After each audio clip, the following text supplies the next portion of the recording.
మౌన పోరాటం. నువ్వేంటవంతి? అత్తయ్యని తిడుతున్నావా పొగుడుతున్నావా? నువ్వు భలే దానివే మయూరి. మేడం స్వేచ్ఛావాది అని చెప్తున్నాను. చూడమ్మా, నువ్వు పిల్ల కుంకవి. స్వేచ్ఛ గురించి నాకు కూడా తెలుసు. నువ్వు నాకు పాఠాలు చెప్పక్కర్లేదు, సరేనా? మెళ్ళో తాళి లేనంత మాత్రాన పూజకి రాకూడదని రూల్ ఏమైనా ఉందా? చూడు, రూలు గీలు నాకు తెలీదు. అసలు ఈవిడ ఇలాంటి పూజలకి రావడమే తప్పు.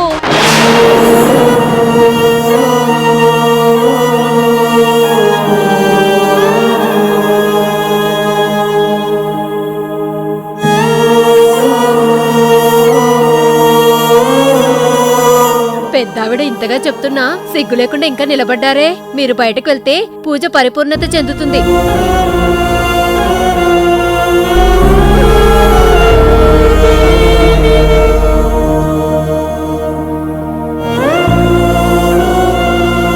ప్లీజ్ మీరు ఊరుకోండి. ఏంటి శ్యామలా ఊరుకునేది? నిజంగా ఈవిడ గారికి సిగ్గే లేదనుకుంటా, ఇంకా ఇక్కడే నిలబడింది. అత్తయ్య, శ్యామల గారు, నా వల్ల మీ పూజ అర్థాంతరంగా ఆగిపోకూడదు. ఇక్కడ ముత్తైదులు చాలా మంది ఉన్నారు. వాయనాలు వాళ్ళకి ఇవ్వండి, నేను వెళ్ళిపోతాను.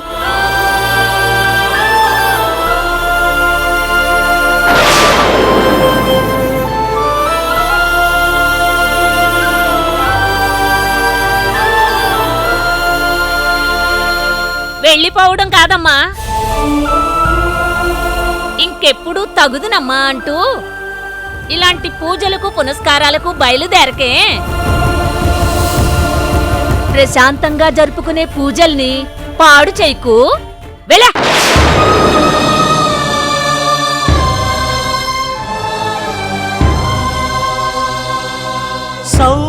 సౌభాగ్యదేవికే వైధవ్య గ్రహణమా,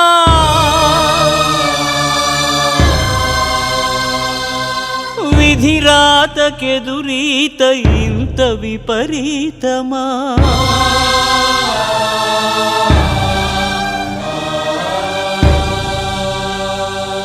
సౌభాగ్యదేవికే వైధవ్య గ్రహణమా,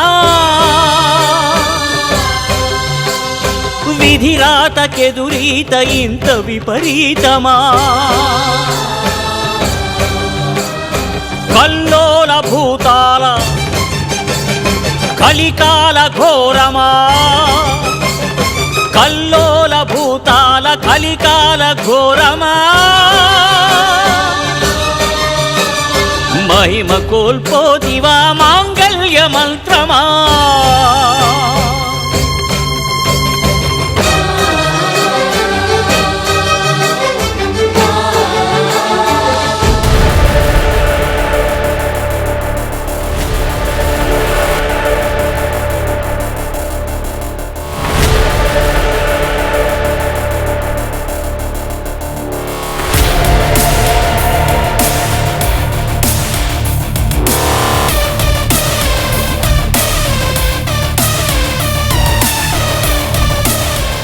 గుడ్ మార్నింగ్ సార్.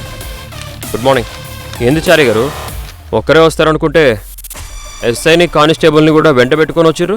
ఒక ఇంపార్టెంట్ మ్యాటర్ సార్. ఏందో చెప్పండి.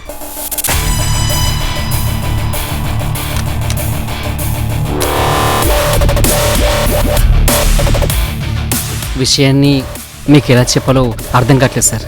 ఏంది చారి గారు, ఏదో డైలమాలో ఉన్నట్టు మాట్లాడుతున్నారు? మనం ఏ విషయాన్నైనా సూటిగానే డిస్కస్ చేసుకుంటాం కదా. ఇది కొంచెం సెన్సిటివ్ ఇష్యూ సార్. మనం హార్డ్ కోర్ క్రిమినల్స్ని పట్టుకొని టఫ్ జాబ్ చేస్తున్నాం. ఏ విషయాన్ని కూడా మనం సెన్సిటివ్గా తీసుకోకూడదు, పర్సనల్గా ఫీల్ అవ్వకూడదు.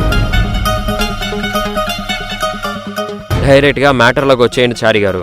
మీరు ఏ విషయాన్నైనా ప్రొఫెషనల్గానే డీల్ చేస్తారని నాకు తెలియదా సార్? కాకపోతే ఇది మీకు వెరీ పర్సనల్ సార్. చెప్పాక మీరేం ఫీల్ అవ్వకూడదు.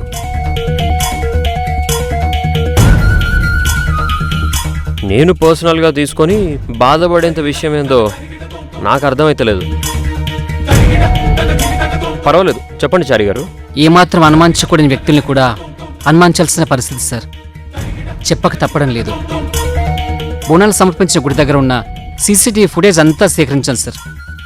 అందులో కొన్ని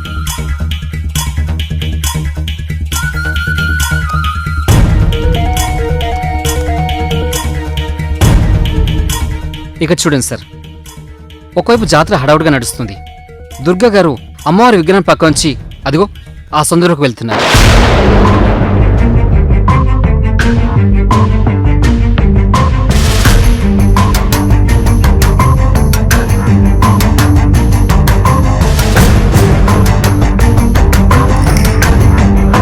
సార్ ఇక సీసీ ఫుటేజ్లో టైం చూడండి సార్. 11:40 మాయమైన ఆవిడ తిరిగి కరెక్ట్గా 11:50 జాతర దగ్గర ప్రత్యక్షమయ్యారు. మిమ్మల్ని పొడవడానికి వచ్చిన అన్నోన్ పర్సన్స్ నుంచి మిమ్మల్ని కాపాడారు. ఇందులో అనుమానించాల్సింది ఏముంది చారి గారు? ఎక్కడికి వెళ్ళినావని నేను అమ్మని అడిగితే అక్కడే పాత పోచమ్మ గుడి ఉంది, ఆ అమ్మవారిని దర్శించుకొని వచ్చినా అని చెప్పింది.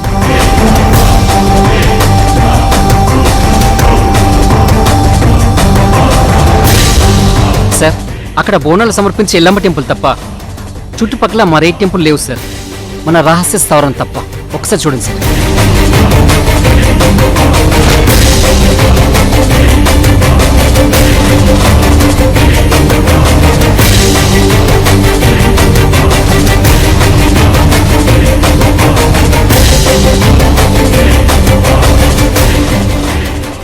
ఇంకో ముఖ్యమైన విషయం ఏంటంటే సార్, మన కానిస్టేబుల్స్ ఎస్ఐ స్పృహ తప్పి పడిపోయింది. ముఠానాయకురాలు నరసింహని తప్పించి తీసుకుపోయింది 11:40, 11:50 మధ్యలో ఉన్న ఆ 10 నిమిషాల్లోనే సార్.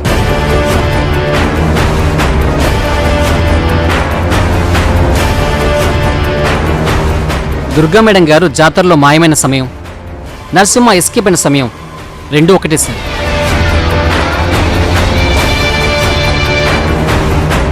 ఇంత బలమైన ఆధారం కనబడుతున్నప్పుడు ఆవిడ్ని అనుమానించక తప్పడం లేదు సార్.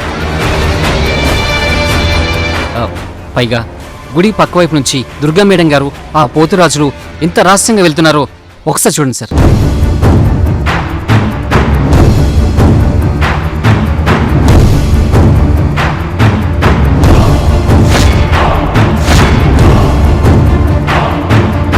ఏది ఆ వీడియోని ఇంకోసారి ప్లే చేయండి. Okay sir.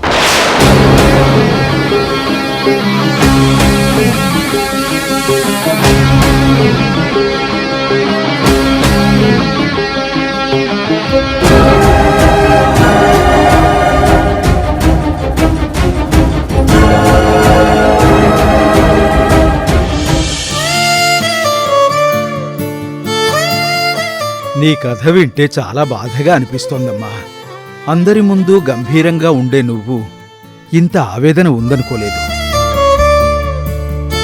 10 మందికి సేవ చేస్తూ అందులోనే ఆనందం వెతుక్కునే నీలో ఇంత విషాదం ఉందని నేను అనుకోలేదు. కడుపున 9 మాసాలు మోసిన బిడ్డ ఎక్కడున్నాడో తెలియదు. ఎవరి బిడ్డో తెలియని అనాథను తెచ్చుకొని పెంచుకుంటున్నావు. నీ అంత మంచి మనిషికి అమ్మవారు ఎందుకిలా పరీక్ష పెడుతున్నారో నాకు అర్థం కావటం లేదమ్మా. నా బాధని ఎప్పుడూ ఎవ్వరితోనూ చెప్పుకోలేదు పంతులు గారు. ఈరోజు ఎందుకో అమ్మవారి సమక్షంలో మీకు చెప్పుకోవాలనిపించింది. అందుకే నా మనసులో నీ బాధనంతా చెప్పుకుని గుండె బరువుని దించుకున్నాను. 22 ఏళ్ల క్రితం సరిగ్గా ఇదే శ్రావణ మాసంలో నా బిడ్డ నాకు దూరం అయ్యాడు పంతులు గారు. వాడి కోసం నేనప్పటి నుంచి వెతకని ఊరు లేదు, మొక్కని దేవుడు లేడు. ఎన్నోసార్లు పోలీస్ స్టేషన్కి వెళ్లి కంప్లైంట్ ఇచ్చాను. నీ బిడ్డ తనంతటి తాను నీ దగ్గరికి రావాలి గాని అతని కోసం ఎన్ని చోట్లని వెతుకుతావన్నారు పోలీసులు. చిన్నప్పటి ఫోటో పట్టుకుని వెతికినా ప్రయోజనం ఉండదని వాళ్ళు చేతులెత్తేశారు. నా బిడ్డ ఆచూకీ కోసం ఏ అమ్మవారిని వేడుకోవడం తప్ప నేనింకేం చేయలేను. అమ్మవారు నీకు నీ బిడ్డకు ఒక పరీక్ష పెట్టారంటే అది మంచికే అయ్యుంటుందమ్మా. ఖచ్చితంగా నీ బిడ్డ వస్తాడు. అన్ని మాసాల కంటే ఈ శ్రావణ మాసానికి ఒక విశేషం ఉంది. ఈ శ్రావణ మాసంలో ప్రతిరోజు శుభప్రదమేనమ్మా. అందువల్ల ఈ శ్రావణ మాసంలో నేను చెప్పింది మీరొకటి చేస్తే మీ బిడ్డ మీకు దొరికే అవకాశం ఉంది. చెప్పండి పూజారి గారు, వరలక్ష్మి వ్రతం చేయమంటారా? ఆ శ్రావణ మాసంలో అతి శ్రేష్టమైనది వరలక్ష్మి వ్రతం. దానికంటే శ్రేష్టమైనది శ్రావణమాస చండీ హోమం. ఈ హోమం వ్యవసాయంతో పాడి పంటల వృద్ధి కోసం, పెళ్లి కాని వాళ్ళు పెళ్లి కోసం, బిడ్డల్లేని వాళ్ళు బిడ్డల కోసం, ఆప్తుల్ని దూరం చేసుకున్న వాళ్ళు ఆ బంధాలు తిరిగి కలవడం కోసం, మాంగల్య బలం కోసం, బిడ్డల క్షేమం కోసం అన్ని విధాలుగా మేలు చేసే అద్భుతమైన హోమం తల్లి ఈ హోమాన్ని నువ్వు గనక నిర్వర్తించావంటే ఖచ్చితంగా నీ బిడ్డ నీకు దొరుకుతాడు. ఈ అమ్మవారి సమక్షంలో చెప్తున్నాను, హోమం చేసే రోజే నీ బిడ్డ నిన్ను వెతుక్కుంటూ రావచ్చు కూడా.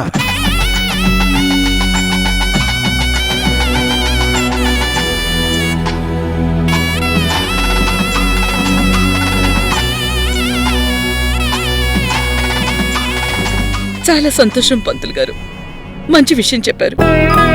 ఖచ్చితంగా నేను ఈ చండీ హోమం చేస్తాను. అమ్మా, ఈ చండీ హోమం పరిపూర్ణంగా చెయ్యాలి అంటే భార్యాభర్తలిద్దరూ కలిసి పూజలో పాల్గొనాలి. నీ కథ విన్నాను కాబట్టి నీకు భర్త ఉండి లేనట్టే. ఆడదాని పక్కన తాళి కట్టినవాడుంటే భార్యాభర్తలు అంటారు. ఒకవేళ భార్య ఒంటరిగా ఉన్నా మెడలో తాళి ఉంటే పక్కన భర్త ఉన్నట్టే. ఒంటరి స్త్రీ మెడలో తాళిబొట్టుతో పవిత్రంగా హోమాన్ని నిర్వర్తించి అమ్మవారికి పూర్ణాహుతి సమర్పిస్తే ఆ తల్లి కరుణిస్తుంది, నీ కోరిక నెరవేరుస్తుంది, నీ బిడ్డను నీ దగ్గరకు చేర్చుతుంది. అంతా బానే ఉంది పంతులు గారు, నేను ఈ చండీ హోమం తప్పకుండా చేస్తాను. కానీ ఏమిటమ్మా నీ సందేహం? అడుగు. హోమం చేసేటప్పుడు తాళిబొట్టు మెళ్ళో ఉండాలని మీరు చెప్పారు. నా కథంతా మీకు చెప్పాను. రాజశేఖర్ అనే రాక్షసుడి చేత తప్పనిసరై తాళి కట్టించుకున్నానే తప్ప నేనేనాడు అతన్ని భర్తగా భావించలేదు. కష్ట నష్టాలకి ఓర్చుకుని ఒంటరిగానే బతుకుతున్నాను. 25 ఏళ్ల క్రితం పక్కన పడేసిన తాళిని మళ్లీ మెళ్ళో వేసుకోవడానికి మనసు అంగీకరించటం లేదు. అమ్మా, నేను నిన్ను తాళి ధరించమని చెప్పింది నీ భర్త కోసం కాదు, బంధాన్ని కలుపుకోవడం కోసం అసలే కాదు, కేవలం నీ కొడుకు కోసం.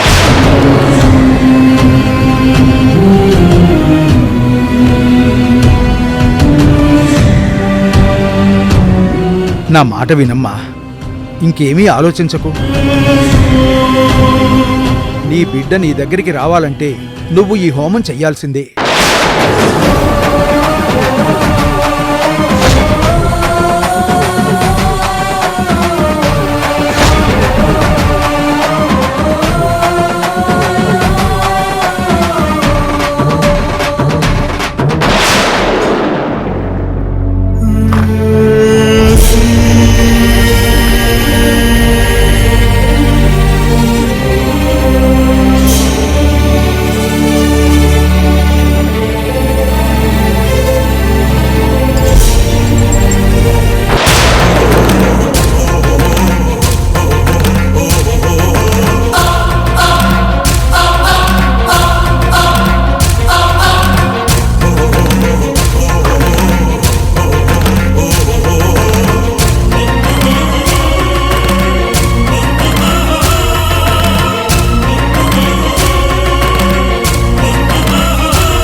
అమ్మా, నేను నిన్ను తాళి ధరించమని చెప్పింది నీ భర్త కోసం కాదు,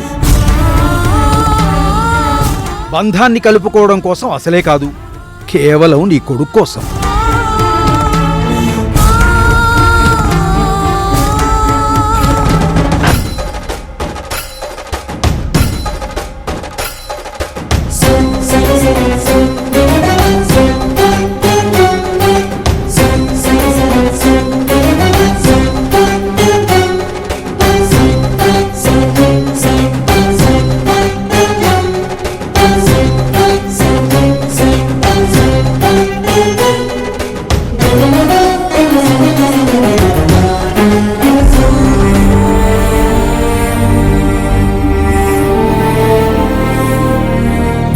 వరలక్ష్మి వ్రతం చేస్తే నా కొడుకు నాకు దొరుకుతారు అని చెప్పారు పంతులు గారు.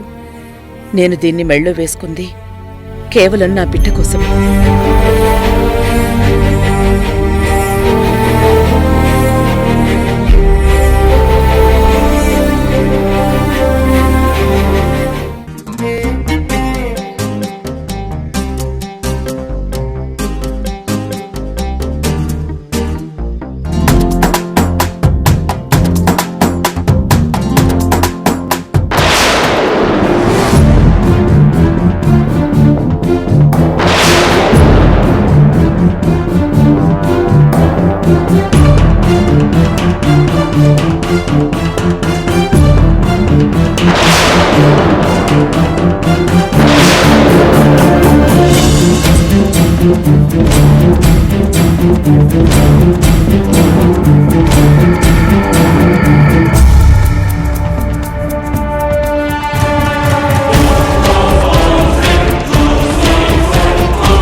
అత్తయ్య, మెడలో తాళి.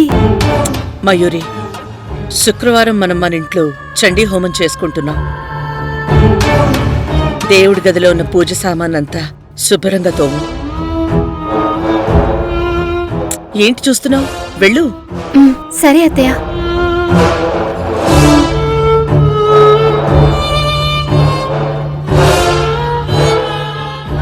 జీవితంలో మొదటిసారి నీ మెడలో తాళిబొట్టు చూస్తున్నానమ్మా. రాజశేఖర్ అంటే అసహించుకుని పక్కన పెట్టేసిన తాళిని ఈరోజు అసలు వేసుకోవాల్సిన అవసరం ఎందుకొచ్చిందమ్మా?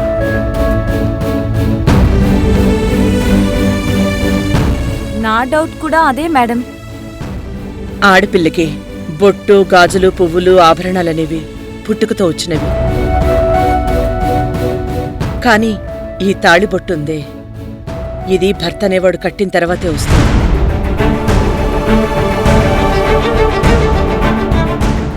ఆడపిల్ల వాటినెంత గౌరవిస్తుందో దీనికి కూడా అంతే గౌరవం ఇవ్వాలి.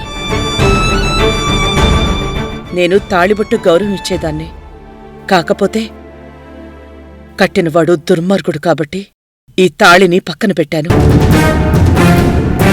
మరి ఇన్ని సంవత్సరాల తర్వాత ఇప్పుడు వేసుకోవాల్సిన అవసరం ఎందుకొచ్చింది మేడం? పెళ్లి కాని పిల్లవి, నీకు తాళి గురించి తెలియకపోవచ్చావంతే. ఇందులో 2 సూత్రాలుంటాయి. ఒకటి పుట్టింటిది, రెండోది మెట్టినింటిది. మెట్టినింటి సూత్రం భర్త సౌభాగ్యాన్ని చూపిస్తుంది.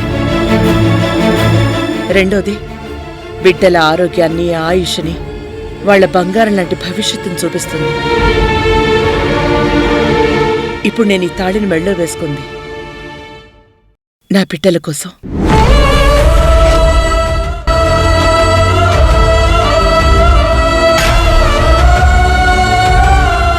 అంటే నువ్వు పూజ చేస్తుంది నా కోసమా అమ్మా? అంటే అత్తయ్య వ్రతం చేస్తుంది చిన్నప్పుడు దూరమైన బావ కోసం అన్నమాట. థ్యాంక్స్ అమ్మా. నా కోసం నీ మనసు చంపుకుని నీకిష్టం లేని పని చేస్తున్నావు. హోమానికి కావలసిన సామాన్లన్నీ తీసుకురావాలి.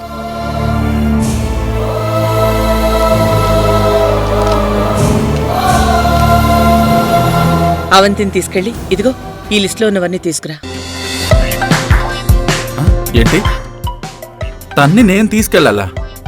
తనతో నేను వెళ్ళను. హ, మురారి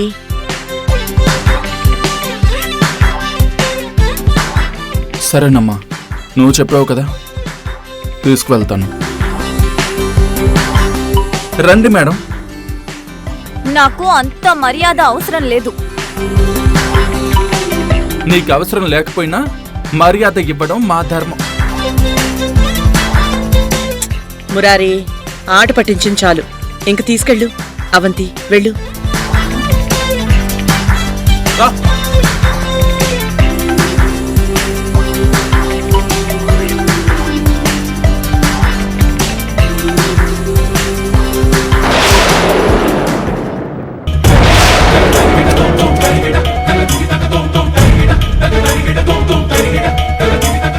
పెళ్లి కాబోయే వధువరులొచ్చి శ్రావణ మాసం పూజ సామాను కొంటున్నారు. తొందరగా పెళ్లి చేసుకోండి, మీకు నా దిష్టే తగిలేలా ఉంది. నిజంగా మీ జంట అంత అద్భుతంగా ఉంది.